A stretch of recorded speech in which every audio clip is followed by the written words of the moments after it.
Baddies, what is up? Do not mind my raspy voice. Your boy just did a little too much karaoke this past weekend. But anyway, just wanted to tell you guys that we have an awesome guest this week. Elias Martin, an old friend of mine, improviser, writer, and comedian. He is freaking awesome. This episode is amazing and is easily one of my favorites. We get deep, we get silly, we get sensitive, and I have a blast. And I hope you guys enjoy it just as much as I did. Enjoy the show. See ya. It can't be that bad, oh, it can't be that bad, oh, it can't be that bad, oh, it can't be that bad, oh, it can't be that bad. I'm not a big fan of being scared. I've never really been a big fan of horror. I've never been a big fan of Halloween. I've never been a big fan, and that's probably a hot take. Don't kill me, guys. Very controversial, yeah. Yeah, people love Halloween. Yeah, man. People can't wait for it, and on September 1st, they start the countdown for like next Halloween. Well, it's the whole thing of being able to get as close to the edge without falling off. It's why we play video games, right? What? Halloween's getting as close to the edge before you fall off. Yeah, it's like we're associating it's a day, it's a season when everything's scary and associated with death. People are holding bloody plastic knives. We're watching these scary movies and putting ourselves in the positions of victims that are running away from a slasher, knowing in the back of our mind that we're not going to die at the end of this. We love the thrill. You're describing a roller coaster almost. Yeah, dude, it's the forbidden fruit, right? We like tasting what we can't have. I mean, yeah, we could have death, but then bye-bye. But it's getting we love it's that thrill. What chemical is that? If you're riding a roller coaster, you're definitely receiving probably. Is that serotonin? I think it's serotonin. They're very wholesome. Let's break it down for the listeners because they didn't hear our conversation from an hour ago. We were talking about endorphins, about the happy endorphins that get released. There's 4 feel-good chemicals in the brain. Yeah, let's talk about serotonin, the wholesome chemical. Very wholesome. You get them from laughing really hard or running releases running releases dopamine. Is that dopamine? Is it dopamine? I just looked this up we twice just talked in a row. about this. Well, serotonin is like the wholesome happiness. It's the very broad sense of happiness, right? Mm-hmm. Dopamine is like the reward system type of endorphin, right? Dopamine's like eating food. Masturbating is dopamine. It's like a reward. It's a reward. I think that masturbation, the fact that that kind of release through masturbation or sex is a reward because you worked for it. Yeah, absolutely. It 1,000% just is. in the sense of stroking it and just working for it and then boom, release. That's dopamine. It's like an instant thing to the brain. Same thing with food. You get dopamine from eating food. We were talking about this. It might have been an evolutionary type of thing because hunter-gatherers back in the day literally had to work for their food. And when they got a food that they liked, their brain was like, yeah, this is good. Do more of this. Do more of this. Hunt the mammoth, get the meat, and then this is how we survive, right? And then it's oxytocin. Yes. Which is the love chemical that you get from hugging a dog, from flirting and it working and all that stuff. Crushing, that's oxytocin. Mm-hmm. That's a fun one. That's a really fun one. Oh yeah. I think that's this. I think that's because I said this earlier. Nervousness and excitement both release the same chemical in the brain. So when you're really excited for something, it's the same chemical. It's when you're which really is nervous. why we can't really differentiate the two prior to performing. I think you can, but I feel instantaneously. I've definitely been before a show and been I know I'm excited or I know I'm nervous. Yes. But you can definitely change that mindset because it's the same chemical reaction.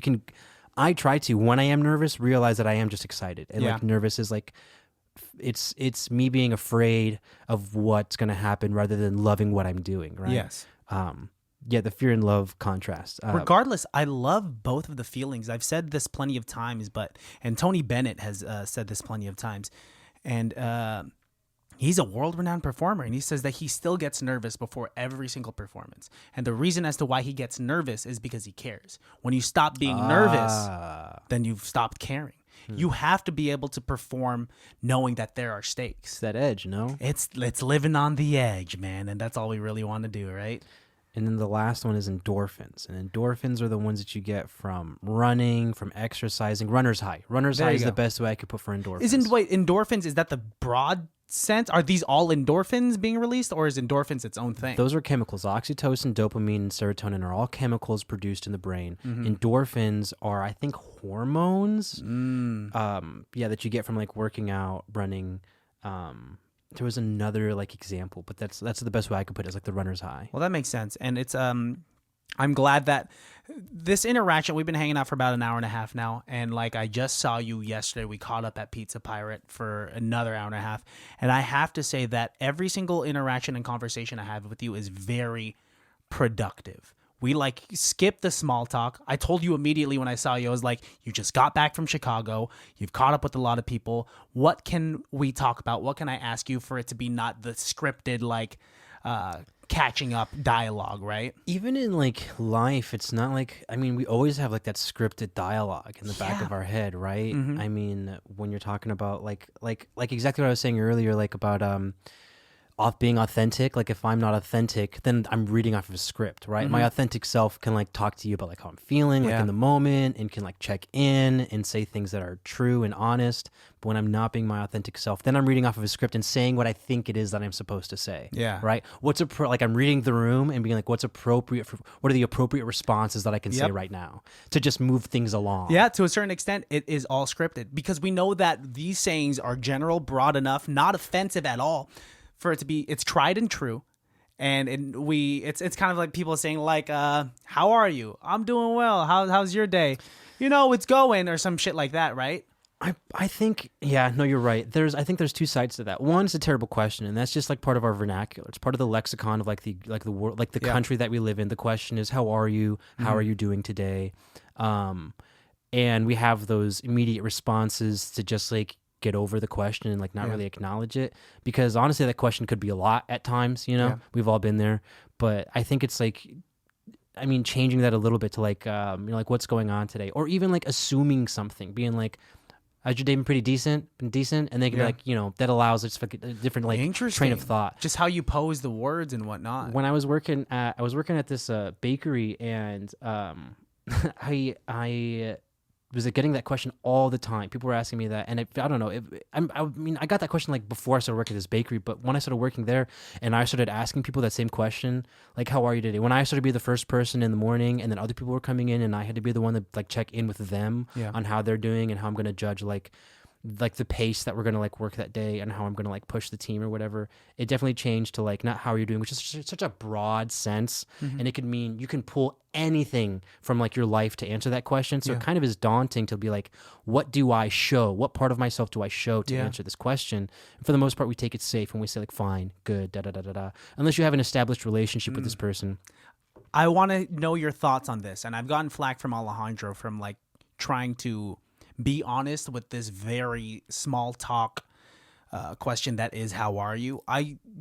Even with strangers, if I'm just ordering something from like a coffee shop, I take my time when they ask me how I am. I do look around. I do observe like however many hours I've been awake, what the day's been like, and I ask them like I'll answer truthfully, not super specifically because there are people behind me, but I'll just say like, yeah, it's okay.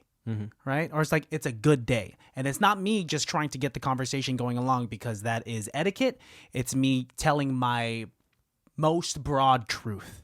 And I think people can tell that, right? Like when you give that answer, I'm sure people are responsive to being like, yeah, it is. Yeah. Oh, really? Yeah, it is. Or like if they just okay, like when I say it's okay, I'm like, then when they want me to expand, then I'll take a second to expand, dude. This whole fucking like small talk is so weird, and I get praised for it, and like I don't know what to do with it. There's it serves a purpose. I used to hate small talk because I thought it was useless. I thought it had no purpose, and it definitely serves a purpose. Small talk serves a purpose to make people feel comfortable to dive deeper. Small talk is there to tread water and then understand that like we're okay. And then it's supposed to, not always, but it's supposed to lead for segues for more difficult questions. But that's on like individuals to like push those boundaries and ask those questions. That's getting to know each other, right? Yeah. And I mean, small talk's inevitable, man. Like if you're at the bus, I mean, maybe not in today's day and age where nobody talks to anybody anymore. Crazy, man. And it's social interaction is so, I was going to say triggering. Like it's really hard to like dive deep into anything before it's like too much for like a stranger, you know, which is fair, I guess, because we've all got like our own thing going on. But the small talk definitely serves a purpose, and I had to learn to stop. I don't want to say hate's a powerful word. I just really didn't like it. And I felt like Holden Caulfield in Catcher in the Rye when he's like, everybody's fake. Everyone's a phony. Yeah. All this small talk's fake talk. Nobody wants to say how they really feel. But that was just me being jaded. Like, I had the same problem that Holden Caulfield had in that book where I was like, why does everyone have these boundaries? Why does everyone have their guard up all the time? It's like, well, dude, because the world's a scary place, man. Not everybody can just like bare their soul to everybody that walks through the door. It has its place. Small talk definitely has its place. It's like it's the crack in the door, and if the person wants to let you in, then they'll let you in, depending on the time and place, and if we have the time to do it right there and then. Small talk doesn't always get you there, but it's definitely like the purpose. There's a purpose behind it. Yeah, definitely. I mean, and it just, unless like you're the type of person that can only do small talk and you get uncomfortable like opening up a bit, then because it's supposed to segue. thing. Because it's supposed to segue to something bigger. If you're having small talk with somebody and the person's just not opening up, and then it becomes like a one-sided, like I'm divulging information or I don't want to pry this person open, that's when it gets awkward. What are we doing here? Right? Yeah. Then what are we doing here? If it's not serving its purpose to like get us to something deeper, to have a genuine connection or to connect on anything. A lot of the times, and like they say, growing up is tough. You know why? Because as we grow up, we're putting on more filters while simultaneously we're looking for ourselves. We're searching for self-awareness and self-enlightenment. But what I appreciate is the life of a child. Since they think of nothing, they believe nothing has consequence. They speak without filter, and there's something beautiful about that. There's something so authentic about being a genuine. child. Yeah. Think about, do kids know small talk? No. They'll go up to you and they'll be like, "Hey, I like your shirt. Like, what does it mean?" I was going to say the opposite. Kids are like, "You look bad today." Like they have no filter. I worked at this summer, so I told you this. I worked at a lot of summer camps, and this last one that I worked at, I stayed with the kids in the bunk, and I lived with them in the bunk, and they have no filter, and it's like to extremes. Like literally, like you look tired today, Elias. Like you look bad.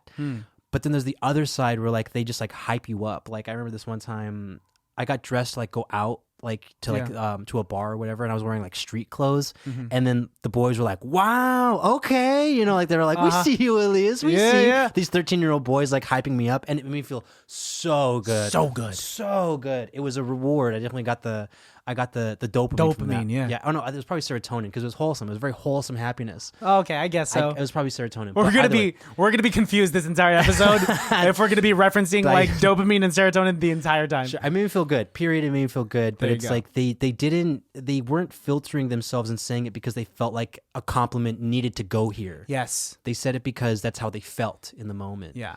And in that moment, it was cool. But then in the next moment, when they're like, screaming at me to help them get, Matt to stop touching Nick's stuff, that does not make me feel good at all. But like, talking about unlearning things and having all these filters on there, I feel like I'm trying to get back to where I was as a kid. Like you said, like as we put on like all these filters, and the conversation that we had the other day where it's like you can feel yourself when you're being inauthentic, like when you're in a social situation and something happens, a stimulus happens, somebody says something, you're in like a circle and someone comes in or something happens, and you can feel yourself like, you can feel your thought in this way, and your mind's like, this might not be appropriate. This might hurt somebody. This might not be the right thing to say, but this is what I'm thinking right now. Right. And then you like change the dialogue. You say not what you're thinking, but what is appropriate to say in the moment. Yes. And I'm denying myself that authenticity by changing myself and filtering myself. The real question is that there's so many factors, but the real question is like, where is the line between being polite because society has engineered us to be that way, but going so far that we are sacrificing our own authenticity and integrity, right? I'll tell you where the difference is. The difference happens when you go from a community to a society. Yeah. I think that's the big difference. Yes. So this is also just speaking from summer camps, because summer camps aren't society. We live in a society. You live in a house. I live in a house. There are streets. We both have jobs. We're with people everywhere. In a summer camp environment, it's very much a community. You know everybody. Summer camp staff, I mean, the one that I used to work at was like 60. The private co-ed one I worked at was like 200, which is a lot bigger, but still like 200 people, you can see all their faces. You can shake 200 people's hands over the course of 7 weeks. Yeah, definitely possible. So in that context, like it's definitely different when you have like that confrontation, whereas it seems so much more absurd, and like there's such like a lack of meaning in society. But like in a community, it almost like it's like a, I don't want to say microcosm, but it's very much like a small, very, very, very small town, and I don't want to say family. That was honestly a big pet peeve of mine at summer camps, or just in general, when you're like with a group of people and you're together for more than a week and someone says, we're like a family. We're like a family. And I get it if that's like your thing and you really love your family, like that's really cool. But in my experience, a family has always been like the most, whatchamacallit, hard to get along with group of people. Ah, I see. Okay, in that sense, that's why you don't like it. Yeah. I thought you were going from the perspective of when someone says, the analogy of like when someone says I love you to anyone, right? That's something that I've had not an issue, but something I'm learning to grow with. I grew up with a lot of like affectionate people that just say like, that'll meet a person, know them for like 3 weeks and be like, I love you, man. When that word has so much weight to it, and like when I say it, I want to mean it. That's a really good point. Right? And then like when people say like they've hung out for like 3-4 weeks and be like, we're like a family, and it's just like, I get that. No, we're not until I feel that it is appropriate to say that with people. I feel like that it's appropriate to say I love you to someone once you've had conflict with them, right? Yeah. Once you've had conflict or like a stressful situation and you see how the other person reacts and you meet each other on the other end of it. Yes. With you, let's use our dynamic for instance. I hold you near and dear to my heart, but we haven't had conflict to make us that much closer, right? The closest we've had to, like, it's not even conflict. We perform together. We know what it is to be under pressure in the spotlight of performance, and that brings us an inch closer. But until that moment where like we have a disagreement and we get to the other side of it, that's when I will feel that like we are, let's say, brothers. Yeah, a bond. Yes. I think that's something. Stress is a huge bond creator, and I heard this. It was, who was it? I can't remember. It was someone on YouTube was giving like a lecture, and they were talking about bonding, and they were actually talking about chemicals that are produced like in the brain when they bond, and they broke it down into genders. And what you're talking about here reminds me serotonin. I'm gonna label it right now. They said with confidence. They said that typically, generally speaking, when people who identify as males bond, it's usually through stress. So like people that have like served together or like worked in stressful positions or performed together or gone through something or had that conflict where they're stressed out, that creates bonds in people typically that identify as male. Exclusively, no, but typically, sure. And then speaking to gender, typically speaking, from what I understand, the opposite end of the spectrum is females, and they bond when they feel safe. So not stressed out, but when you feel safe around somebody, that's where the bond and that's where the connection comes from. Exclusively females? No, of course not. Generally speaking, sure. Yeah. Oh, interesting. I've noticed that. I mean, we have this thing in common where we grew up all around a lot of women. Yeah. Which is why we're more in tune with like our emotional side, sensitive side, things that are like that are known to society as stereotypically feminine traits, right? Yes, traditionally feminine traits. Yeah. And something I've noticed with like bonding with my cousins or like female friends is that like they'll say like I feel safe around you. And that's something like I've never heard from like a male counterpart. Like you know what else I've never heard from a guy? What? I don't have any friends. Yeah, no, I've never really heard that. I've never heard any of my guy friends complain about not having friends. No, they're just kind of like, yeah, I like my alone time. Like, yeah, no, that makes sense. Yeah, that's cool. I mean, I also don't feel like men are encouraged to rely on other men. No, man, we're private. Like, I mean, I've become more and more transparent with my. I think it was just like, it was just yesterday. I told you like, yeah, man, like I cry once a week. Yeah. It's kind of just like it's what did we make it analogous to? Masturbation, right? And we just kind It's of cathartic. Said, It's a release. It absolutely is a it release. is a release. There's a release. There's a buildup. We gotta do it every now and then. I mean, and it brings clarity after. It absolutely brings clarity. Yes, Oh my post cry God, clarity. Yeah. They both post cry and post nut both like alleviate so much. Yes, dude. After it. It is a Venn diagram that are so close together. Right? Crying and masturbation Venn diagram. Absolutely. Honestly, we might be the first two people in the world to have crafted this diagram. I'm going to draw this up later and see exactly what is exclusive to crying and what is exclusive to masturbation. It's very possible. Like, these are two things because they're just like, they're both emotional. I'm basically thinking of the difference between like dopamine and serotonin because I know there you dopamine go. you get from masturbation. That's Crying. What is crying? Crying's probably serotonin. No? Afterwards, right? There's no reward. I mean, because I feel like I work for a cry. Sometimes I do work for that cry. No, you don't. Yeah, I do. You have to put in work to cry. It depends on the situation. When I feel that it has to happen, the filters that are built into me from being a man in this society I see what you're saying. naturally make it difficult for me to like just have it come out, right? Yeah. So I have triggers that I have narrowed down to be able to like, okay, this is gonna make you cry. I've said it before on this podcast, and I'll put the link up again. It's Etta James's live rendition of I'd Rather Go Blind. And me being a vocalist and me being like a musical being, there's something and me missing performing so much and seeing this live performance, there's something about it, right? It's a very heartbreaking song, but I don't have like... there's nothing. I'm not going through a breakup. I'm engaged right now, so it's nothing about that. But it's more so I have to relate to it about like the lack of being able to perform as a singer on stage in front of a group of people, and like also like the chords and blah that. That makes me cry, and me knowing that I have to put that on to cry is me working for that cry, therefore it being a reward, therefore me thinking maybe it's dopamine.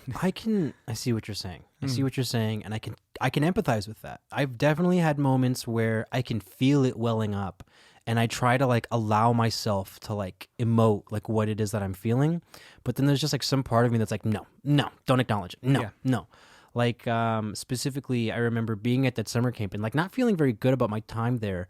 And I remember I just like they took us out to like a lake house, right? Like on one of our off days, they took us out to a lake house, and I just like took off and I walked down the road from this lake house and I just like walked, and I found like this little like park like underneath some trees, and I just like parked it there, and I was like going through my journal and just like rereading it.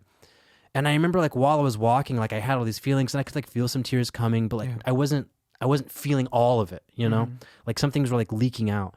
And then I sat down and I read through my journal, and all of a sudden just like poured out. And it definitely is like contextual. It's definitely, and this is just like me personally speaking, but I have to be like, feel very, very, I guess like in touch, very, very safe, like to allow myself to like let it all go.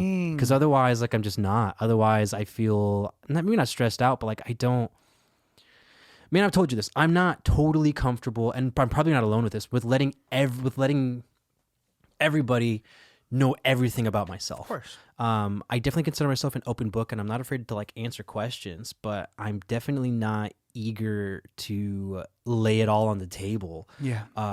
And maybe that's why I don't want to say I have a hard time crying, because I still cry. Man, do I think more or less than the next guy?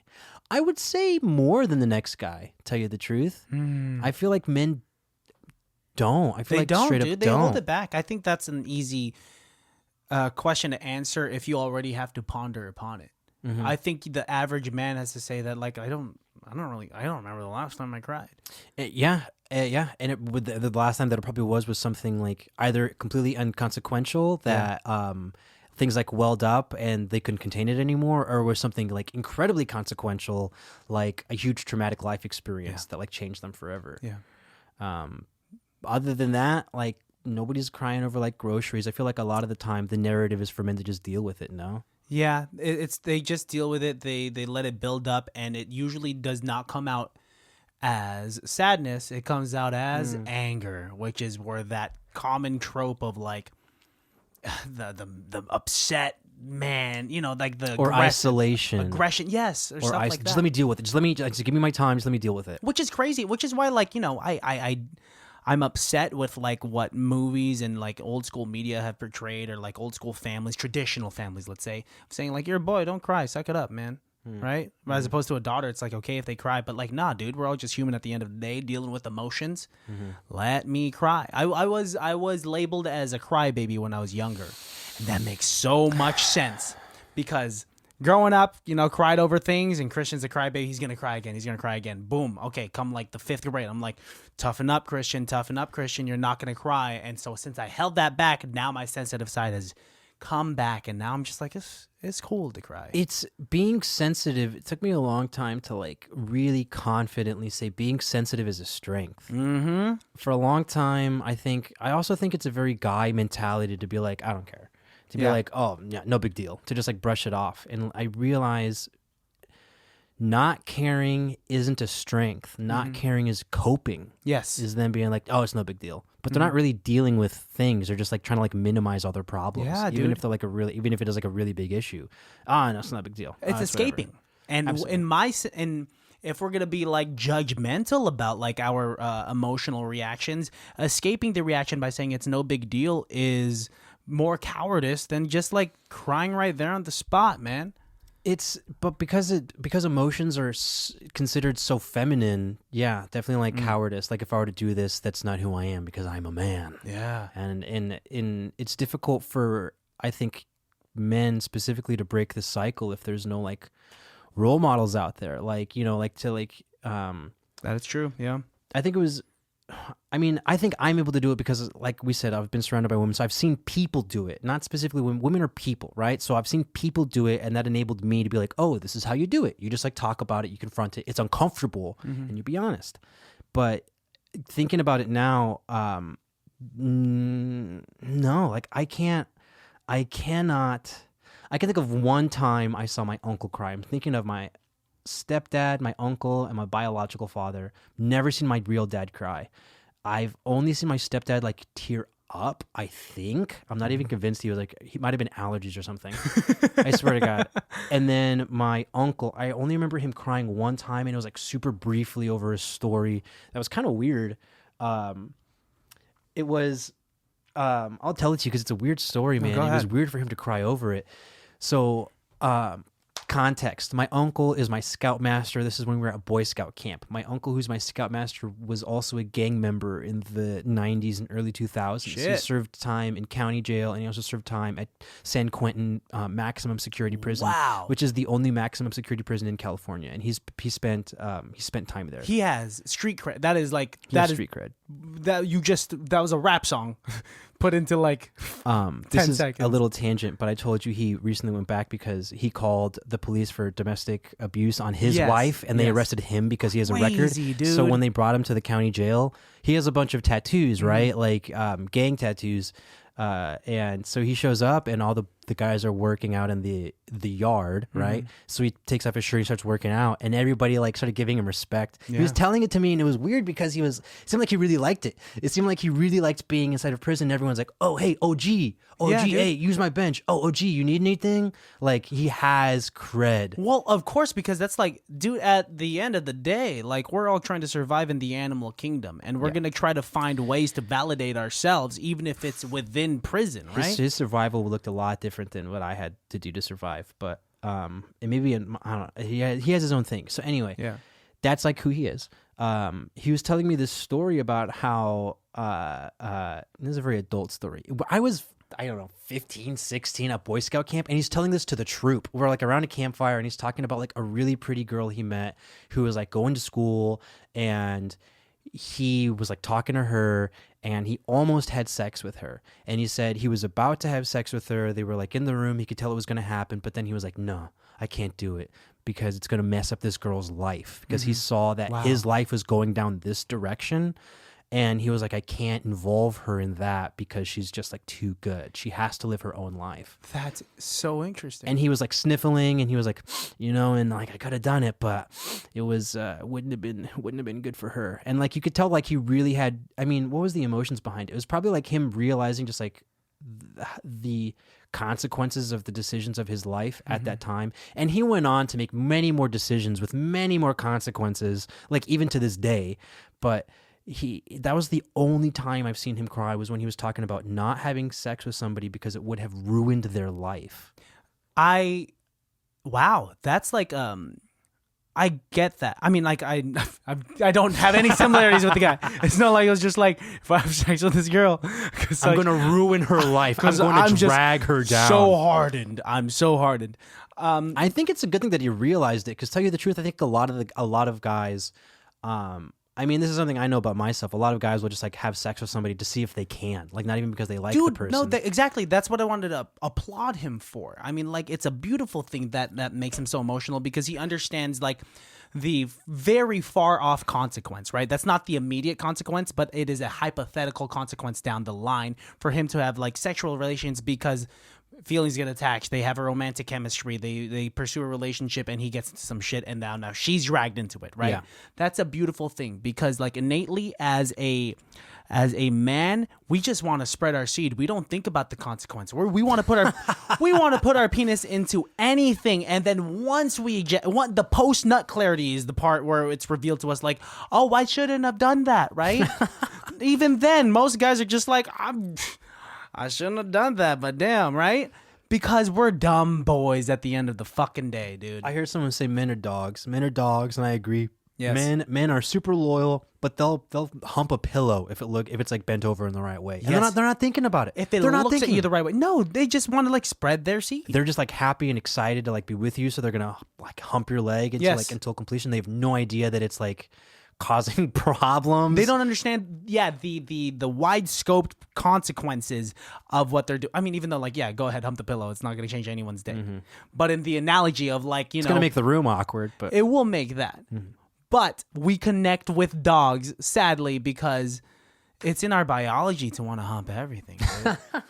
Procreation, sure. It's like a visceral like caveman. Yeah, that's how we advance the human species. I never understood it, dude. I never like I was a late masturbator. The first time I watched porn was on the Nintendo Wii. Yeah, very, very. I don't think anyone else in the world watched porn for the first time on the Nintendo Wii. So you watched it on a big screen, like in your living room? Like not in the living room, no, because my Okay. Nintendo. It was my personal Nintendo Okay. Wii, so it was like on a medium-sized screen. I had the Wiimote in one hand and like my penis. Your in other the, Wiimote in the other hand. my Wiimote in the other hand, and so like no one talking to me. Like I had taken some like sex ed classes. Or, they teach it in school, but like no one ever really talked to me about what sex was, right? About what that all that stuff was. But even prior to that, like going through like adolescence and puberty, like I can already feel like, oh, I'm turning into a dumb boy because I'm willing to do anything for a girl that I want to reproduce with. What's that called? A simp? You're simping over this dude? girl? Yeah, I've super simp. I mean, I was a hopeless romantic, and I was willing, like a hug from. I'll change for you. Let me know what you want, and I'll be it. Yes, I'm gonna forget myself, and whatever you want, I will fit that mold. My first girlfriend, I was thinking that. I was just like, I'm infatuated with you. You're gonna be the one. You've had multiple boyfriends, so I'm obviously the one fucking up here. Mm-hmm. So like, let me change, and you're not doing anything wrong. Mm-hmm. Mm-hmm. But that's not how relationships work. That's not a healthy dynamic. No, hell no, dude. That's why I'm not in that anymore. Yeah. It's a lot of figuring out. It's a lot of like figuring out what other people want and figuring out other people's needs. But like the whole process is so confusing. And even when you begin to figure out yourself, like the whole process of getting to know somebody else while you're figuring out yourself, and then you decide to go down that path together. Like, I mean, you're doing it right now, and congratulations again on you. Thank you, engaged. dude. It's like tough. It's all tough. Yeah. Even like 8 years in, we just went out to dinner today, and we're still learning stuff about each other, right? That's the beautiful thing, man. You're not gonna be done learning, right? It's always gonna be like this process of figuring it out. No, love it, dude. You can't get too comfy in this long of a relationship, man, because that's where the danger comes in. You have to catch yourself being comfy, man. And you want to like yearn to learn, right? Like it's like yeah. I'm thinking of that scene in Rick and Morty when they go to the cleanse and they get like their like undesirable parts of them like flushed out. Yeah. And then Morty's like, he's working like the stock exchange and he's like, you know, made millions and he's got that Killing it. Yeah, he's killing it. And he's like hitting on the girl and he is like, I want to work for you. I want to clock in. I want to clock out. I want to get promoted. I want to get fired. I want overtime. I want to know what makes so you smooth. tick. Yeah. So smooth. Yeah, dude. yeah. That's what I think of when I think of that.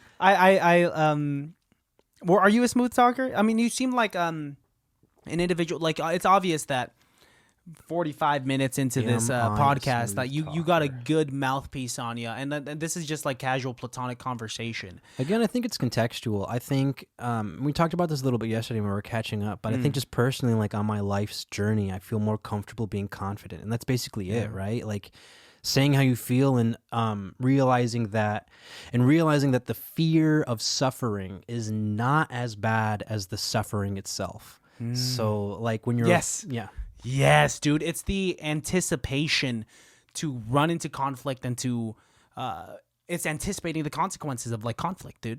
That fear of suffering. I'm gonna suffer for this. Dude, it's anxiety, man, right? Yeah. It's never as bad as the actual suffering. No, dude, because like the actual suffering is so quick, right? We're scared of our imaginations are wild because we've been hurt. We've felt pain before. And so our guards are up and we're thinking about the next time it might be worse and we have to be prepared for it. And then we become jaded and then we really start limiting ourselves. Yeah, dude, getting jaded is like there's a healthy amount of like getting jaded so that you get rid of some of your naivete, right? Yeah. Not falling for anything. You stand for something. Yes. So there's a certain amount. Yeah. But too much jade is just like, it's in not my healthy. opinion, it makes you not fun to be around. Yeah. I have this like weird theory that like life is about balance, right? In everything. So I've learned that with we were talking about small talk and usually like a way that I tread some conversations where I don't know my own opinion on it. I usually just add to an extent to the end of the statement. Can you give me an example? So it's just like the way to go about life is to get comfortable with being uncomfortable to an extent. Like a small little like asterisk. Yeah, and no one combats it is the wild thing. So just like say something else. Just like I don't like Thai food to an extent because I love pad see ew but I don't like pad Thai. You're like saying a statement, but then like leaving room for editing. Yeah, afterwards. dude, it's kind of just like you're not locking yourself into this. Exactly, answer. You're leaving the door open. Shout out Silk Sonic, but you're that's what it is. Well, like I'm like. Or like, I really don't like Puerto Ricans to an extent. And they're just like, that guy's not that racist. Yeah. To an extent, right? It's just like, it could keep going. Right. And like, the word to an extent is like, it's like sophisticated enough where like, I mean, someone just dealing with the small talk won't really question it. So, I don't know. That's just a weird theory, a weird tangent and whatnot. I think, what you're talking about, like serving small talk and just like, these are tools that we have in our tool belt to like talk to people, right? We've got these toys and stuff, right, that we collect through our life, but like all we really got like is other people. And that's the hard part about life, I think, is navigating these social interactions. Because like I said, we get jaded, we get caught up in our own perspective, we learn to like filter ourselves, and it's all social. As much time as we spend alone, like we spend, I think, more time like around people. Yeah. Unless you are to the point where you are consciously deciding that you do not like to be around people. And if that's your thing, that's totally cool. But as long as you're not limiting yourself, like if that's where you feel comfortable and that's your happy place, totally cool. But if it's limiting your growth, then I would really reevaluate some things. But that's like, if I could speak from my own personal experience, so I'm just not like saying they, them, the universal you, like...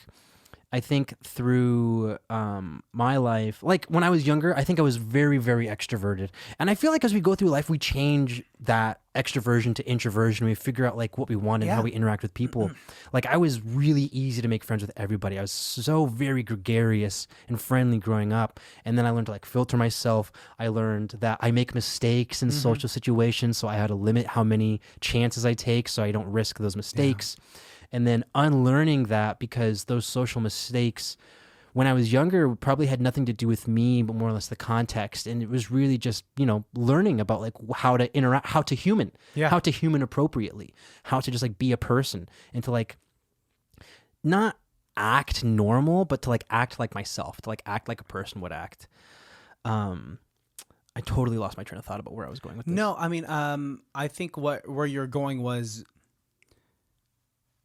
it was so easy for you to make friends. And I think what it comes down to, I think what the through line of this podcast is just like, and something we've been talking about for the past 2 days is like authenticity, man. You've learned how to like, you've learned to take less risks because like you could lose friends that way, right? If you're reckless with your actions. To wrap it up, I think I didn't realize this because I was young and I wasn't thinking. I was just doing, right? Yeah. I love people. Yes. Definitely an extrovert. When I hang out with people, I get coins. With people that I like and I have conversations like this that I seek out, I get so many coins. I feel so fulfilled. And then as life goes on, there was like, everyone has like their own BS that they deal with. Stuff happens, life hits you pretty hard. And then I realized that I hate people. I hate them. And I closed myself off. I started limiting myself. I started acting like I think I know where people are going, or I started acting like I know people better than they know themselves, which is just kind of rude. Yeah. And it took me unlearning that and then realizing that both are true. I love people, but I also hate them, but I also love them. Well, the problem is that like with people, they're not all the same. We have similar tendencies and trends because we are the flawed human species. But since we are so diverse in terms of our personality and everything, it's okay to hate and love them all at the same time. But I feel like it's contextual. It's all contextual. I think it has a lot to do with timing, and then those connections that you can have with like humans. Like if you were to draw the camera like back far enough, like we are all human at the end of the day. Yeah. I think if we were to remove all of our BS, like I think I'm pretty gregarious. I think I could get along with pretty much anybody. Yeah. Excuse me, I had a burp. But Okay. for how long? I don't know. Yeah. But like at a very base level, I'm sure like there's some common ground I could find with like a lot of people. Because I think at the end of the day, we all kind of want the same thing. Yeah. At the end of the day, we all just want like a prosperous life for like us and our family. But like what that looks like is different from like group to group, person to person, household to household. I mean, you're right. It is contextualized. It is depending on the situation and for how long. I love that you said that because like at some point, even with your favorite people, you're going to run into that conflict. That makes you closer. Yes. But some people, because they're so jaded, run into the conflict and don't stick around long enough to wait for what kind of bond that created. They think they know what's going to happen. Yeah. Oh, I've been here before. It's all the same. I know. It's this thing I've spoken about before. It's like, I think right now with the social media age, we're running into the bad bitch mentality. You hurt me once, I won't let you hurt me again. We are afraid to give chances, even though we are meant to fuck up, because when we fuck up, that's when we grow, right? Yeah, this is tough for me because like it's like you don't like, yes, we're all gonna fuck up, right? Yes. We're humans, we're all still figuring it out. And that should be the worst trait in a person. The worst trait a person should have is that they're just still figuring it out. That they're still trying to get themselves to like be the best version of themselves. Yes. But a lot of people aren't trying to do that, right? Yes, it's the attempt. A lot of people give up, or a lot of people are complacent with who they are as a person, which is like, I don't know, it's so convoluted because like, yes, society does preach like, be happy with who you are, be satisfied, you don't got to change for anyone. But there's also this other end of the thing is like, stay hungry, stay motivated, be a better person every single day. Changing yourself and growing as a person. Oh, yes. Oh, you're the only person that's ever said this to me, because I'm sorry to like have interjected like that, but I feel passionately about this because change and growth are two things that might seem synonymous, but are very, very different. Not only because of the positive and negative connotation that they have with with what the word is, but because like there's actual meaning to it. Continue, please. No, they're definitely just like different things, and I think growth is honestly like very healthy, and that's what we should all be striving to do. It happens naturally until a certain point, right? And your brain stops developing at like 25, 26, and then it's on you to like take everything that you've learned up to that point and like take it with you forward with like your fully developed body and like understanding that you're not done learning. You still have more figuring out to do, but you're fully developed and that you're capable of handling what the world has to throw at you because you are tough, you are strong, right? You are fortified in your growth. Change, I think there is positive and negative change, and I think a lot of the positive change comes from conscious change, and a lot of the negative aspects of change come from subconscious change, i.e. trauma, childhood trauma, right? I.e. Well, I guess that's like a huge thing, yeah. So childhood trauma, a lot of it's trauma from relationship, and you don't realize, or deflection, like what we talked about when you're trying to like deal with something, and you're deflecting onto something else, like that's you changing because you're not dealing with stuff. You're not shining a light on this part of your psyche of yourself. It's me saying, so you don't get to grow there. Exactly. It's the your typical male saying, it's no big deal. No big deal. Yeah, it's just like it's just like whatever, dude. Yeah. It's just like Stacy could just like it's cool. You just weren't the right people for each other. It's fine. Yeah, it's like it's just like it's just I'm not hurt at all. It's just like I'm cool. Nah, dude, like I'm just like I'm the alpha for my lacrosse team, and I'll find someone else. I'm the strong silent type. Yeah. It's just that's it. I'm not gonna talk much of it because I'm the strong silent type. I just let it go. Yeah, dude. I just let it go. Like, I'm just focusing on like my sports and my scholarship, so it's just like it's fine. All right, mom and dad, like they're fine. That's the stuff that's gonna like boil over into like a mental illness when you're older, or like make you have like road rage and blow up at like the 45-year-old driver that's behind you, or the person in front of you, or like the little kid that like steps on your shopping cart or something. Yeah, dude. Like it comes out eventually, and in the wrong places. So if you have control over it, make sure it comes out in the right places. Right? In a safe space. There are lots of healthy outlets, man. The unfortunate part is that they're not always accessible or available to everybody. That's right.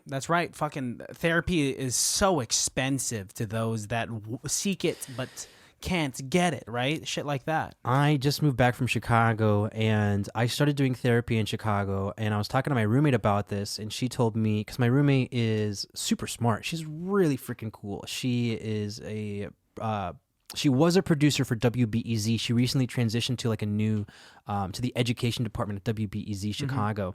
But she was talking to me about, in Chicago, they were apparently on the forefront of free mental health. There were like an abundance of free mental health clinics on the west side and on the north side of Chicago.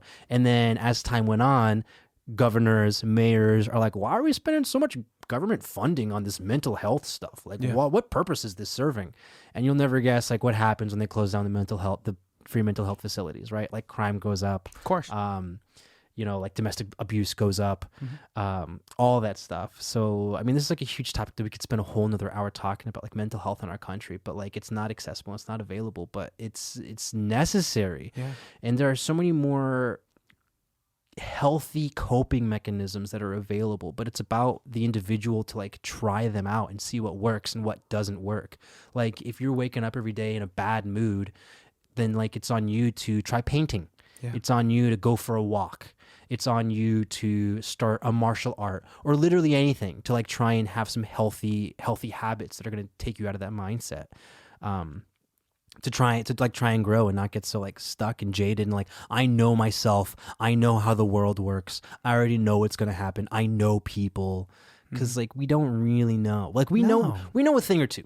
We'll walk through this life and like learn what kind of foods we like, what kind of music we're into, or like the spots that we like to go to, or like where we want to be. Like I want to see Spain or stuff like that. Like we know a thing or two, but like knowing it all, knowing the truth. We'll never. Never. We're never even going to get close to the truth. We'll know our truth, whatever that means to us and whatever that means to our listeners. That's the best journey, figuring out our own. I mean, that's what we're talking about, right? Like the personal journey, like through life, figuring out who we are. Figuring out who we are and having empathy, I think, go hand in hand. Like you can't figure out who you are until you're really trying to like see people for themselves. Yes. Yes, dude. I mean, like, and this is why we are given keen eyes for observation. Why we learn from others' mistakes. Why we learn from not only our own. Why we have figures in life that we look up to, so that we could like pick and choose what we think will give us our best life experience. Because like the better that we are with our shit, then we become better role models for other people that want to pick and choose from our lives and our mistakes, so that they could be better. But we're flawed humans, and we don't know how to access like these outlets that could allow us to be healthy people, so that we could be the best that we can be. We don't innately know how to access these healthy outlets. No, not at all. And No, unfortunately, dude. in some communities, there are just some that aren't like super available. Like Not I at said, all. like not every place is gonna have like a painting facility. Not every place is gonna have like a Michael's in your hometown. No, know you what I can't pick up arts and crafts, right? You can't play, like, not every place is going to have like a safe basketball courts where you could do pickup games and just like find out your passion for basketball. mean? Earlier, you said like trying to provide the best life experiences. And I don't think that we have to, maybe after a certain point when you're able to provide things, praying to God that one day you get there, that you're able to have an expendable income and provide things for yourself. But like life's going to provide plenty of experiences, and it's on us to like decipher it and like draw whatever meaning we can from there. Like we talked about the other day, like it's all about our reaction, right? Yeah. It's not about the stimulus. It's about how we react to whatever is like Exactly, given to dude. us. Exactly. And that's like, I think going back to like, the male stereotype of deflecting, right? It's like we don't even allow ourselves to acknowledge the feeling and the consequence, because we're afraid of appearing a certain way. How can I articulate Absolutely. this? We are so terrified. Guys are terrified of, and I'm saying this because this is me, of I consider myself a good guy. I consider myself trying, right? Especially now, I consider myself trying very hard. That's good. And it's very scary to be confronted with the exact opposite. Yeah. And I'm speaking specifically to romantic, intimate relationships. A very, very smart person that I know said this to me. They said that whenever, like, this is a female friend of mine. She said that whenever any of her girlfriends have gotten hurt by a guy, it's normally because the guy's too cool to talk about his emotions. He's just too cool. You know what I mean? The same, like, nah, it's whatever. It's no big deal. It's crazy. Well, like that's That's when you you can hurt people by not being vulnerable. yeah. I mean, because you need a level of transparency so that we could healthily communicate Well, that's with what anyone. We all want. That's what we all want. Like Yeah. even if you're that guy that's like if your girlfriend's coming at you and they're like, well, I don't know why you did it like that. I don't know why you spoke with that tone. And because you're just like, oh, like why is she acting this way? Yeah. Putting it on her, it's her reaction, and you're not Yes. responding to how you're reacting to this. Yeah. Well, not ready to admit anything. You still crave. Excuse me. That bond, that genuine connection, you get it from your guy friends that you fix your cars with on the weekend, or that you play video games with every night. You crave that bond, that connection. It just looks different, and it's difficult to navigate all of these different connections and all of these different bonds. It's almost like code switching, like you have to have a different dialogue, and you have to have a different vocabulary when you're talking to your platonic guy friends as opposed to your romantic, intimate relationships, or even just your other intimate relationships, like your family, or your like really close friends, or like your brothers, sisters, aunts, and uncles, or cousins. I think the vocabulary looks a little bit different. You can be authentic in all those ways, but the ability to navigate them and talk through them is tough, and you have to like really sit and reflect on all of those individually. Like, how do I be the most authentic version of myself with my friends and with my family? How do I connect to where I'm not hiding, or I'm not afraid to show parts of myself? I mean, you don't have to go and tell like your grandma about like all the people you're hooking up with on the weekend, but you should, as a person, be able to have that dialogue with another human being that you're related to, like there should be some crossover. Like, for instance, again, drawing from like my own life, like some just talking about like other things, but grandparents, right? Like it's tough for us to like have that connection with grandparents. I know I do. Like sometimes my grandpa will tell me stories and he'll just like go on this long lecture, and the moral of the story is don't judge a book by its cover, Elias. You never know when someone's going to help you out. And it's like, thank you, but I kind of know that already, Yeah. Like silly life lessons like that. And I, for the most part, he wants to feel like he's imparting them on us, and so I allow him to like have that space where he can like tell me stuff, because I know he wants to like feel responsible for like passing on things to us, and I allow it, obviously, because I love the guy and I want him to feel heard and I want him to feel valuable. Like, you know, I'm valuing his time and everything that he wants to share with me. But at the same time, like, that's not necessarily like what we bond over. Like, we do a lot of like manual labor, me and my grandpa together. Yeah. And that's like goes back to like the stressful situations, right? Like, it's freaking hot. We're pulling weeds, you know, or we're moving stuff inside of a shed, but we're doing it because of my grandpa, man. And like, I got to help this guy out, you know? Completely forgot my point. Connecting with people, connecting with like generational gaps, and being multifaceted as a person. Like, if you're only going to work, talking the bullshit to your work friends, and then going out on the weekend and doing that, and that's your personality, like, there's room for growth there. I'm not saying that's bad. There's just room for growth. Like every person is capable of so much, but I do think that, and this is also speaking from like experience, like, I limit myself to what I think I can do, to what I think I'm capable of, right? We all get tired. I think I have limits, and a lot of times I think I hit those. But like, as humans, like I said, like, you are so strong, you are so tough, that you can handle it. Like you will find those limits and you learn to push past them. No, like that's where the growth is, and finding your limits is uncomfortable. And when I mean finding your limits, I mean putting yourself out there, seeing how, picking up a new hobby and putting yourself in like uncomfortable situations and like initiating something, or, trying something new, trying something old, picking up an old instrument, riding your bike again. These ways, or even like calling up your grandparents, you making that phone call. I connect with that, especially like, because, we constantly limit ourselves because like, it's a lot of fear. It comes from fear. Well, we live in a day and age where everything's so instantaneous. We get instantaneous satisfaction from every single TikTok video or Instagram reel, right? And to pick up a hobby that takes work, and then the gratification is delayed. To communicate with a loved one or someone that you haven't spoken to, you have to pick up the phone, you have to like dial, and you have to go through. To build that relationship is going to take weeks, months. Something I've been trying to get really good at is like, when someone crosses my mind, and I'm like, I wonder what that person's up to.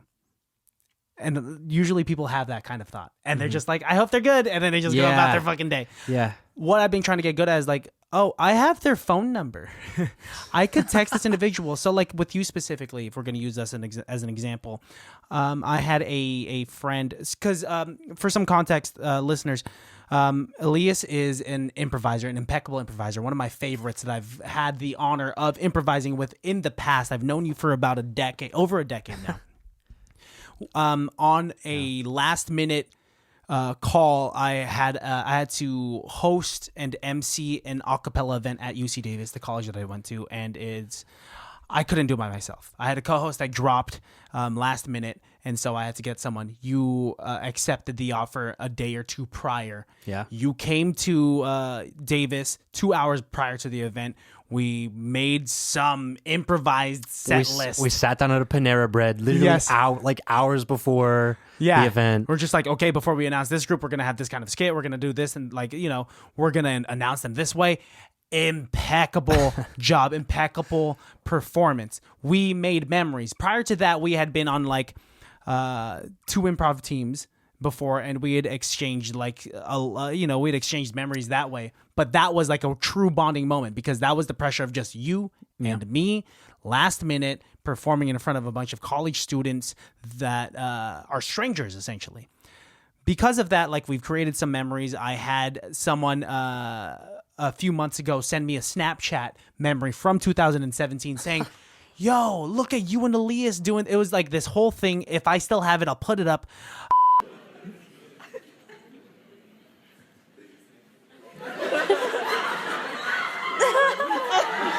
I don't know what it was, but it was you and me just like scooting closer to each other, and you like like touching my cheek, and me brushing your hair behind your ear, and everyone's just yelling like kiss, kiss, kiss, kiss, and then the video ends.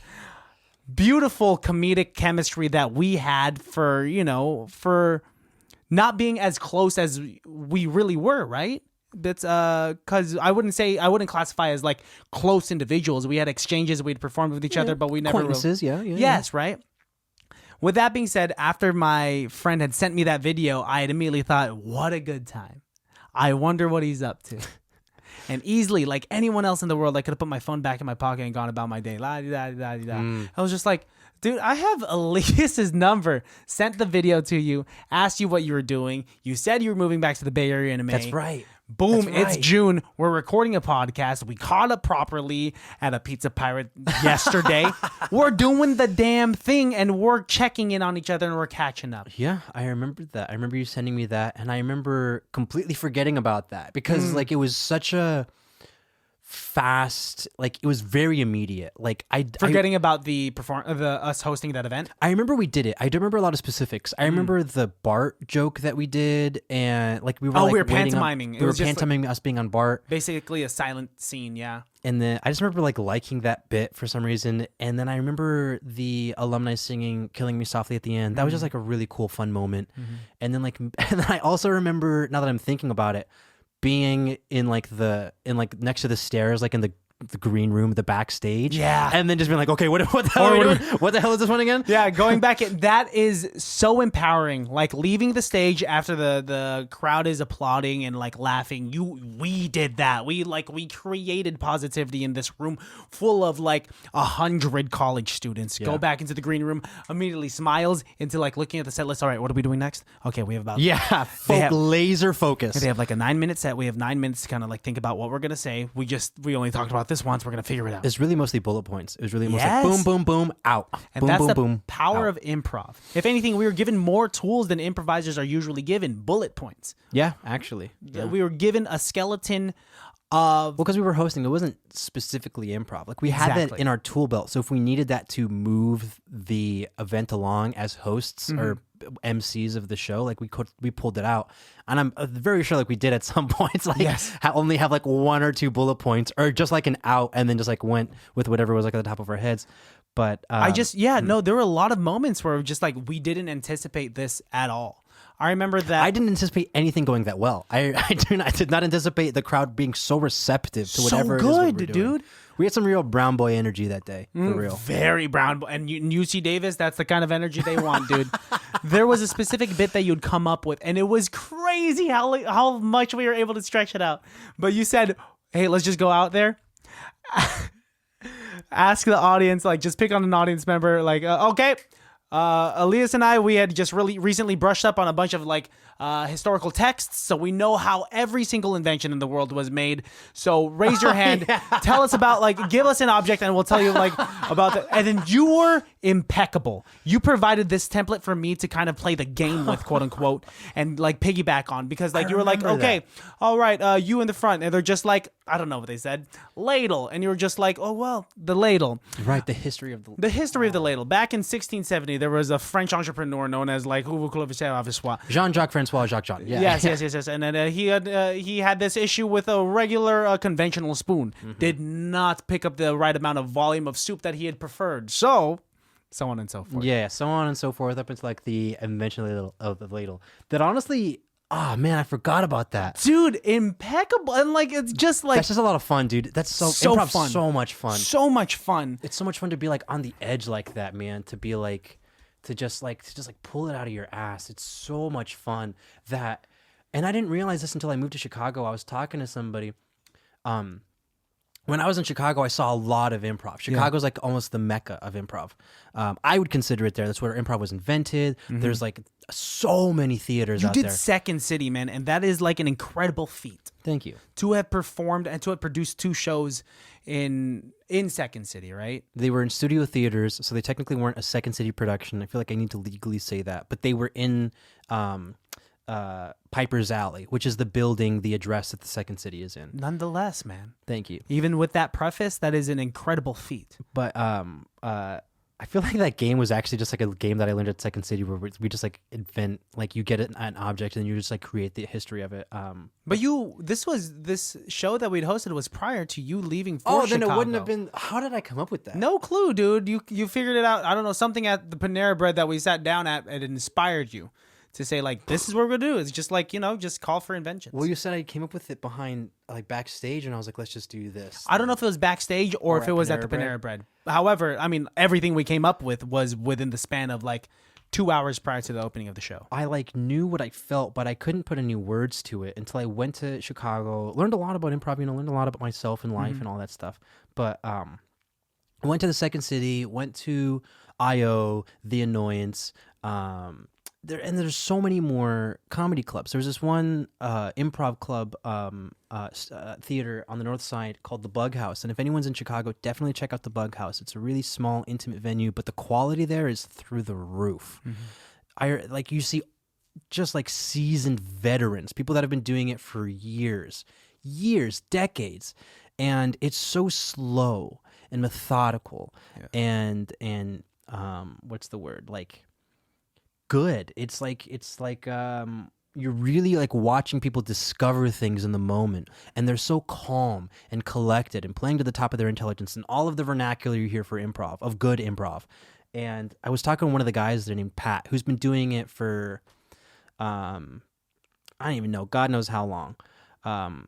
He was like, I asked him like, what keeps you doing it? Because these guys, it was men and women in their 30s, 40s, 50s that were just doing it just to do it. Yeah. And I feel like a lot of times when people get into improv, because improv was originally an actor's medium, it's made for stage performance to like get into character, like set up stuff. So a lot of people I think consider improv as a milestone to get to something else. Was it Del Close that created it specifically as its own medium? Del Close didn't create improv. Improv was created by a number of students that were studying at the University of Chicago, and they were all actors, and they came together and decided to make this tool that was originally for stage actors to like get into character, and they were like, this can be something on its own. Yeah. So this happened like 1952, I think, is the year that improv was specifically invented, which it's still young. It's not even 100 years old yet. Crazy, man. Yeah, right? You would think that like someone back in the day would have just been like, we love theater, but let's just do it on the fly. Right? And like, let's do it for comedy. It'd be terrifying for an actor to do it without a script. So these guys took improv and did it as comedians instead of actors. Yes. But improv is still first and foremost an actor's tool. And it's so much more now. It's like, and people are still figuring out things to do with it. It's like so freaking cool. To, like, it's something to put on your resume. I mean, like, think about like a lot of the movies that are being made today, a lot of the Judd Apatow films, a lot of the Seth Rogen films. They have a skeleton of a script where there's just so much room for improvisation. And if you don't have that skill in your tool belt, then we can't use you, man. Like, think about Superbad. Think about all the quips that were thrown between Seth Rogen and Bill Hader as the silly cops. Think about like the TV show New Girl. A lot of those are just improvised. Even out of that, you can go on YouTube right now and type in like top 10 improvised moments in movies, and you're going to see Robert De Niro, Joaquin Phoenix, Leonardo DiCaprio improvising. Yes, it doesn't have to be comedic improv, but like just living and breathing as this character, it will create something beautiful. I was talking to this guy named Pat who'd been doing it for years, and I really liked this guy. And I was like, what keeps you doing it, man? Because like these guys were doing it just for the sake of doing it. They're like, we do improv because it's just fun for us. Yeah. And I was like, what keeps you sticking around, man? He said it was he likes the not knowing. He said he likes the I don't know what's gonna happen. Yeah. He likes that. And I didn't realize that I liked that too until he said it. You know what improv to me is? And it's flirting, dude. It's the fucking oxytocin, right? Is that what we called it? The flirting, yeah, that's the love hormone. Yeah. Or the love chemical. Yeah. That's what it is to me, because it's the not knowing. I'm flirting with the audience. I'm flirting with my scene partner because we're discovering. It's definitely, it's different. So like people, I feel like a lot normally in life are, and maybe, okay, so just speaking from personal experience, I think there are times when I am not my authentic self. I'm afraid of the unknown, right? Of course. Because I'd like to think that I know everything, right? Or like I know this person, I know people, I know myself. But then the unknown, things I don't know, like under a context like that, make me really afraid. But when I'm improvising, it's like completely different. There's like a love Like I want to not know what's going to happen next. It's being so in the moment. I don't know the next thing I'm going to say. We're discovering together, dude. That's the beautiful part. As opposed, like, scripted things are great because it is this crafted thing. Not knocking that at all, but like there is something about like me doing a scene with you, not expecting for me to like say the certain thing. You loving what I just said, but also you discovering something about your character and about what you're gonna say with that, and like, I heard Keegan-Michael Key on Inside the Actors Studio describing improv as you seen that one? I've seen that one. Oh, yes. it's gorgeous. Inside Good. Is it Inside the Act? No, it's not the black Inside and Actors white. Studio. It's the black and white interview, right? Yeah, with it's not Inside the Actors Studio. That's with James Lipton, but this other one is Behind the Camera, I think. Something like that, yes. Anyway, I remember Keegan-Michael Key describing improv as like backing up. It's like we're us and we're really close, and as we speak dialogue, we're creating the world, right? Yes. We're discovering things, we're slowly backing up and like seeing the big picture of what's going on. And then he describes talking about like finding the rules, right? Like finding the roles. Like you're this role, I'm that role, and then we just like find those guidelines, and then we play within the guidelines once we figure out that game. Relationship, the location, et cetera, et cetera, et cetera. Yeah. I'm assuming that a lot of the listeners are already familiar with improv, or like because since we do it at the end of the day, and since Alejandro and I have spoken with other guests that are improvisers, shout out to improviser guests that have come on. What I've been trying to do, side tangent, is collect every member of Dragon Viper Cobra that I've improvised with. like Pokemon cards. Yeah, exactly. Just catch them, and like we've been doing pretty good. So I mean, you're another addition to that. Anyway, sure. It is. I like that, backing up and discovering the world slowly but surely. I mean, there's lots of ways we could talk about like improv and like dissect it and like break it down, man. Do you just want to do it? We've covered a lot of things that I really like talking about already in this podcast. No, this is like an awesome. This is a conversation we would have without any of these things on, and like I could not have asked for anything better. Cool. I love talking about like life, these deep conversations about like who we are and like life's journey. We've talked about summer camps. I could talk for hours just on summer camps. I've been told by people that I should start a podcast about summer camps, and I'm not going to do it because there's just not. I don't feel like there's enough people that go to summer camps that would listen to a podcast about Episode summer 147. But there's so much stuff that happens at summer camps. Summer camps are such like a microcosm of like a time. I'm so unfamiliar, but yes. You've never been to a summer camp before? Nah, dude. Hey, dude. That's fine, man. To each their own. No, I'm It's not knocking it. everybody. I'm Okay. just like, I've never had the opportunity every single summer. I was just like, And the thing is, know? you might not like it. It's not for everybody. I'm sure it'd be really nice to have some structure and like a sense of camaraderie while away from a place where structure, you a sense of already have structure and camaraderie. That is school, but There's a lot of really cool stuff that happens at summer camps and a lot of really cool teachable moments. Not every summer camp is built the same, and not every summer is the same. But yeah, yeah, we talked about a lot of stuff, a lot of really cool stuff on this podcast. No, this is awesome, Summer dude. camps, improv, those are like the big three things. You There's made like it only, very two more easy. things that me? You made it very easy. It's just like I know that already from the bottom of my heart. This is one of my favorite episodes. It's unlike any other episode that I've recorded. It's without Alejandro, and it's kind of just like a one-on-one, but it's not an interview. I didn't have to interview at all. And I kind of love that, dude. So thank you for going on this. Thank you for having me on. Of course, dude. I didn't realize like how big of a deal this was until like before I came here. Like I was like, oh yeah, Christian's inviting me onto his podcast. And then I got here, I was like, oh, I'm gonna be on a podcast. Like, oh, okay. Really? Oh, because you were saying like, I don't know if it's nervousness or excitement, like we'd just spoken. Yeah, it's kind of the same thing. I was a little, I guess, apprehensive, nervous, and excited to like how I was gonna like come across, or, like what I was gonna sound like, or even what we were gonna talk about. But honestly, just like knowing you and our relationship, I just feel so comfortable around you, Christian. We have vice versa, dude. I feel safe to be stressed out around you. Like I'm excited to like get into something, you know? Shout out to being males being safe with each other. Shout out just being safe in general, man. Dude, yeah. Like, hey, for the listeners out there, just find people that you feel safe with. That's actually that's in all For seriousness. the listeners out there, find something that makes you feel safe. Yeah, whatever that may be. A waifu pillow. Mm-hmm. We don't judge about that. I am speaking from personal experience. Oh, do you have a waifu pillow? No. No. You've I want canoodled with one before. Yeah, I would definitely want one. Just like those, you've never, so like before, long pillows have existed for a long time. But to put an animated female sexualized character on there is the modern invention. And this is just me being honest, and I have canoodled with pillows that did not have anime characters on them. That's that were fine. the same length as those waifu pillows, but I've never canoodled with a pillow that had an anime with a waifu pillow. Period. Yeah, I think that might be your next step. Is to like, That's what I'm missing out on. we've been talking about growth. I think I'm gonna stick with real people. Or real people. If you have access to like someone that will consent for you to like, to cuddle them like a body length pillow, but an actual body, go right on ahead, dude. Go right on ahead. If that's your thing, whatever you have it. access to, and as long as it's within legal limits, do it. As long as you feel good, and as long as they feel good, and you grow from it. That's what I want you to take away from this podcast. So, you ready to do an improv scene, my friend? Yeah, absolutely. All right, ladies and gentlemen, highly irrelevant.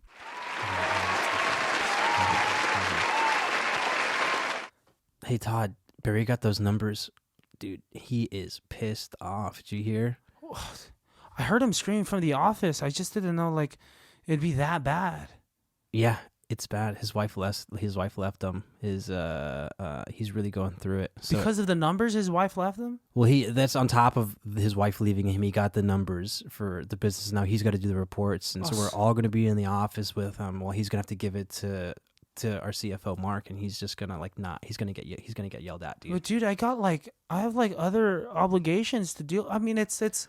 Well, we're all signing this card for him because like we're kind of like seeing it coming. So if you want to like sign something and like put like a nice little like note in there for him, he'd really appreciate it. What do you like? Do you think we should be like consoling him for his wife leaving him? Or That's what I just... did. You can put it next to mine. I was like, sorry, your wife left you. Better luck in the future. Okay, how about like, can I say sorry for the numbers? Is that weird? Because like I'm adding to the numbers. I'm a employee at this company. I feel like it's a lot. I mean, look at the rest of the card. Everyone's really talking about his wife. If you bring up the numbers. Okay, right here. So just like this one's from just Wayne. be like capitalizing on everything else that's wrong in his From life. Wayman. Sorry, your wife left. She was super hot. And that one's tough. Wayman has like a lack of filter. I missed that one. Yeah, no, that was just like, that's in the top left corner, and his handwriting's really bad. This one's from Rodrigo. It says, sorry your wife left you. She was super hot. And like, it's just like, it just seems that like everyone's just speaking about her objectively. How did I miss all of those? I don't know. What did you write? I wrote, sorry about your wife leaving you. Better luck in the future. That's good. But I thought that was very It's appropriate really for the good. card. I can't believe everyone's just commenting on how hot his wife is. Yeah, no, well, no. Here's the one. Oh, wow, that's crazy. How did I miss it? Even the custodian, Sam, like wrote into it. He's so nice. He's so nice. And it says, your wife was really hot. I'm sorry she left you. Oh, my So it's God. worded differently. He came over to my daughter's birthday party. He wrote that? Yeah, he wrote that. It's crazy. So, I mean, should I just keep going? I kind of don't want to give this card to him anymore. I don't know. Maybe we should. I got to take this card and then go back around. Here, write something. Write your piece, and then we can have two good examples to show to everyone else. Okay. All right. Hey, sorry that the numbers were so bad. Your wife also left, which sucks. Yeah, I don't think you need to. That's kind of like a given. It's a given. You already wrote it. Okay. There we go. – Dash Christian. All right. You didn't write anything about his. That sounds good to me. That sounds Okay, good. That sounds I could write a PS. I could write a No. PS. I could write a PS. If anything, we're going to come out of this and Mark's going to be the only one wanting to talk to us. All right. And that's okay. I wrote something in the PS. Okay. There you go. Thank you. I really appreciate it. Yeah, of course. He's been such a good friend around the office. He's been really good. His energy's been really nice, which is so weird when you see him screaming and yelling from his office, man. Yeah. Do you think the cover's too much for this card? No, I love that it's an old man like hiding a laugh saying like, "Did I do that?" I thought he'd think it'd be funny, get himself out of his head for everything. Try and like take the whole thing less seriously. Yeah, no, definitely, because it would have been like really sad if you got a card that said, "Sorry, your wife left you." It was between this one and a chihuahua in a sombrero. Yeah, that would have been like, that's saying this is not your problem anymore. Oh, that's a really good. You know what I saw the other day in Hallmark? Hmm.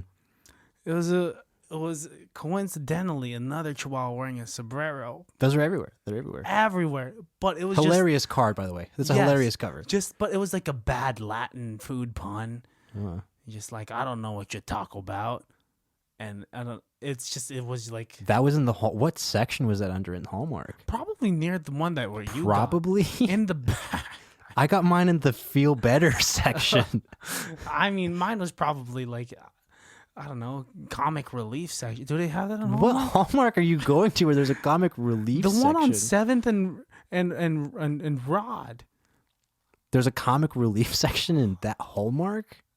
Who would need a comic relief call? Okay, no, now that I think about it. Well, when your This would life's actually getting, probably be when like- your hot wife leaves you, you might need some comic relief? Well, think about what Mark's hearing all the time. Mark's hearing, sorry, your wife left you. She was hot. Literally what's written in the card. Yes, a lot of people wrote that in the card. I don't think that that's like really what he needs right now. I No. mean, I thought about having everybody resend the card, but that kind of sounds like a lot of work. Yeah. And I'm not even going to be the one handing this to him. Janine's going to be the one handing this to him. Janine's a good choice. Yeah, it's going to be a lot better coming from her than coming from me. Yeah, no, she's very wholesome. She has like she has a family. It's really put together. And they have history too. Like they used to like work together. Like Janine and Mark were considered like, work wife and husband. So like, it's one gonna of be those. best. What do you think about that? Like, it's just like, do you think that could have been like a reason why his wife left her? Because he was getting so comfortable with Janine here. It could be. It could Honestly- be an insecurity. Honestly, thing. probably he's been spending a lot of time at the office. Can you read what she wrote in the card? Yeah, sure. Janine wrote, "Hey Mark, sorry to hear about it. Good thing you're a guy. Suck it up." That's not good. What? That's really kind of good. rude. That's like sexist. Yeah. Wow. Maybe it's like no. You know what it is? What? They know each other. They know each Oh. other. So it is like a comic relief kind of thing. I sure hope. You think so? I don't know if I know the relationship enough to like judge it from that far away to like really assume. They do seem like, I mean, they always have lunch together. They always hang out. I never thought it was anything like more than They platonic share 'cause he's sandwiches. married. I know that they have this little game like where like if he leaves his sandwich untouched for a while, she'll just grab it and be like, "Too late." You're just watching them exchange sandwiches? Well, sometimes like my lunch ends earlier than his, and I'm like waiting like to give him my numbers, and like I just see them kind of like doing that inside. So you watch them on your lunches? Well, no, just at the end of my lunch, I just happened to see it. I don't watch them. What else have you seen? I mean, I just saw that they were like sharing sandwiches, and then like I don't know, sometimes like she'll just like bite.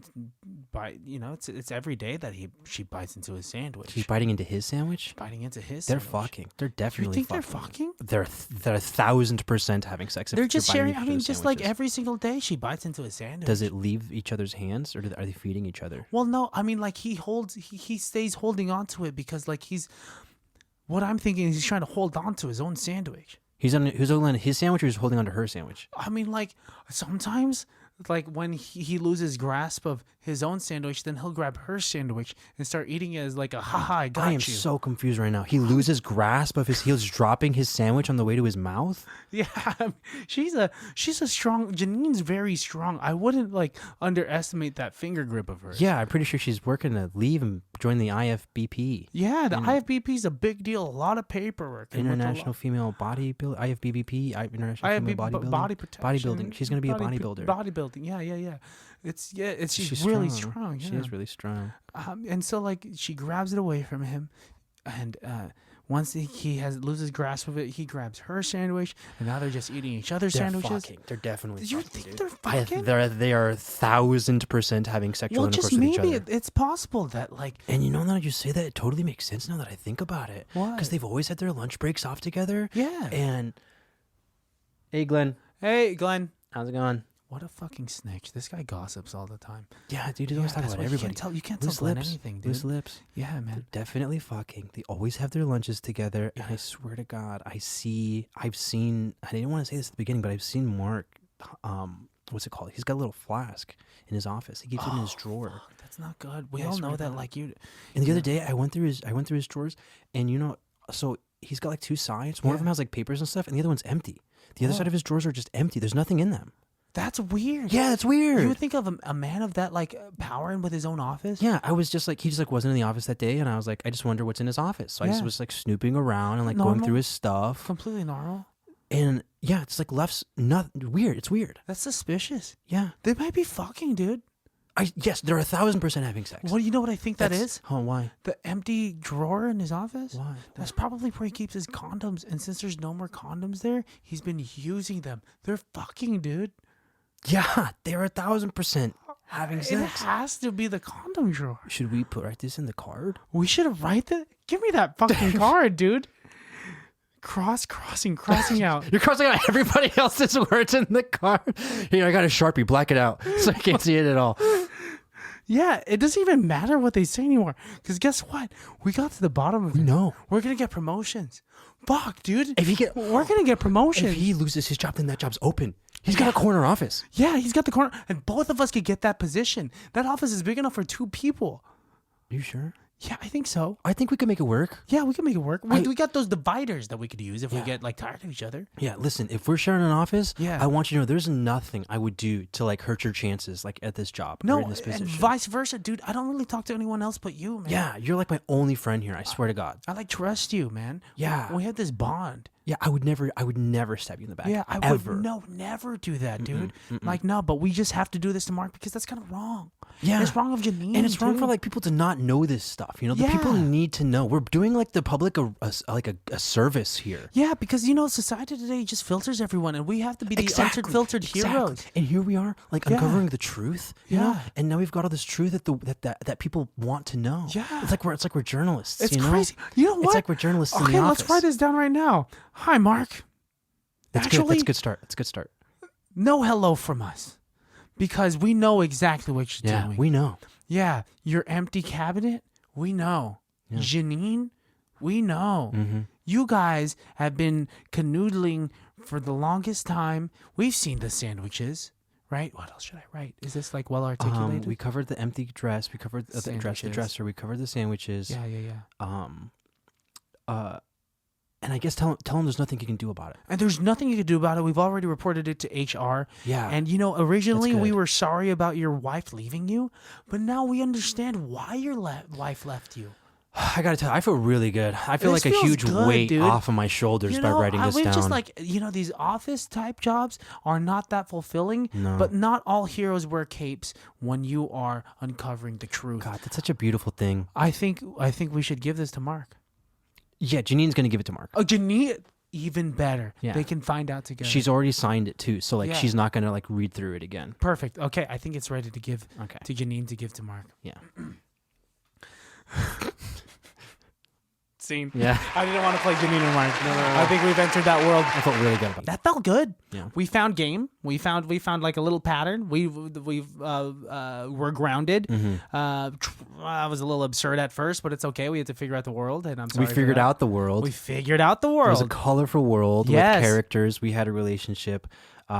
We knew a little bit about ourselves, like we've just been working together. And that we Working are together only for friends. a long time, and also just trying to be heroes in the office.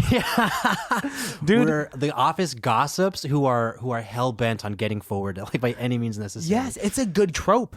That was a good. Yeah, I could see that being a sketch for sure. Yeah. That makes Yeah. sense. We found the perfect dismount, my friend. Dismount. We stuck the landing. This has been a beautiful journey. Thank you for having me on, Christian. I really had a great time. Thank you for coming on. Thank you for catching up with me. Thank you for having an authentic conversation with me and doing some very authentic improv. What was that noise? Did you hear that? Sounded like something fell over. It's really windy outside. Probably that. Well, I hope everyone's safe. Nonetheless, thank you very much, dude. Elias Martin, Baddies listeners, he is an improviser, and dude, hopefully we'll be performing in something in the near future. There's we'll be no doing hopefully. something. It's only a matter of time. Fuck yes. Very excited. I will leave that for the baddies to take. For the baddies is my listener base. That's what I call them. Christian Baltazar's baddies. My baddies. Yeah, y'all my baddies. Dude, you want them to find you on social media? Are you a social media entity at I'm all? honestly not super active on social media. That's I recently completely just fine. changed my Instagram. I guess I'm an open book. If you guys want to follow me, sure. eliasmartin.llc on Instagram. That's basically it. That's like the only social media I have. Okay. And I don't even have my phone. I log in on the computer like every now and again to like check up on things. Wow. Yeah. Okay. All right. Well, I mean, do you want to plug anything? It doesn't have to be your own thing. Do you want to give a plug or shout out to something? Look out for us in the future. If you're in the Bay Area, you'll know. I'll be talking to Christian. We're going to be putting together a team and producing shows that are not only improv but sketch comedy. Dates are to be determined. Like I said, I've been back from Chicago for only a month. The Yeah. ball's already moving. Things are in motion. Just keep your ear to the ground, and things will be posted. Hell yes. Listeners, you heard it here. Elias, you are a fantastic human. thank you for the very enlightening conversation and just like a good company. And until next time, because this won't be the last time, and we'll see you later. Baddies, you know where to find us. You can follow me on Instagram at Christian Has Asthma. You could get your merch at ICBTB.com. You could DM us. You could email me at ICBTBpodcast@yahoo.com. And yeah, that's basically it.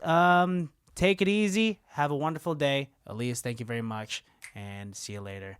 Bye. Can't be that bad, no.